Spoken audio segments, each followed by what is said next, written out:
मेरा नाम काजल है। मैं सरकारी मिडिल स्कूल खामरा जालंधर में 8वीं कक्षा की विद्यार्थी हूँ। मैं आज आपको एक कहानी सुनाऊंगी जिसका नाम है 3 मछलियों की कहानी। एक समय की बात है कि एक तालाब में 3 बड़ी मछलियाँ रहती थीं। इन तीनों मछलियों में आपस में घनिष्ठ मित्रता थी, परंतु इन तीनों में एक अलग ही तरह का कौशल था। पहली मछली बहुत ही बुद्धिमान थी। वह कुछ भी करती तो सोच समझ के करती थी। दूसरी मछली बहुत ही हंसमुख, बुद्धिमान व बड़े ही काम की थी। वह हमेशा किसी की समस्या को साथ लड़ने के लिए तेज दिमाग का इस्तेमाल करती थी। तीसरी मछली को अपने भाग्य पर पूरा भरोसा था। उसका यह विश्वास था कि जो भी होता है वह होकर रहता है, उसे कोई बदल नहीं सकता। एक दिन तालाब के किनारे पानी में खेलते समय पहली मछली ने मछुआरों की बात सुनी। एक मछुआरा दूसरे मछुआरे से बोला, यह तालाब अच्छी मछलियों से भरा है, कल हम यहाँ मछली पकड़ने आएंगे।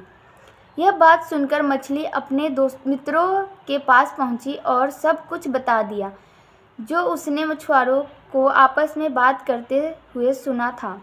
दूसरी मछली बोली, चलो हम इस नाले के रास्ते होकर इस तालाब को कोई न कोई तरीका ढूंढ लूँगी। तीसरी मछली बोली, मैंने अपना पूरा जीवन इस तालाब में ही बिताया है, मैं यह तालाब नहीं छोड़ूंगी, क्योंकि उसे अपनी किस्मत पर भरोसा था।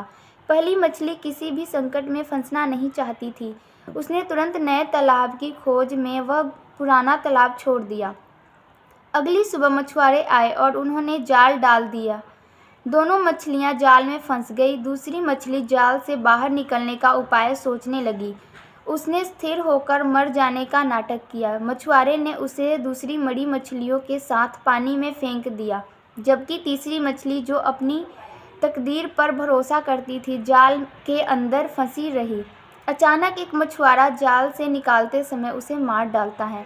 इस प्रकार हमने देखा कि तीनों मछलियों ने अपनी सोच के अनुसार अपना रास्ता चुना और उसी के अनुसार उन्हें फल मिला। शिक्षा: जो जैसा सोचता है वैसा ही बन जाता है।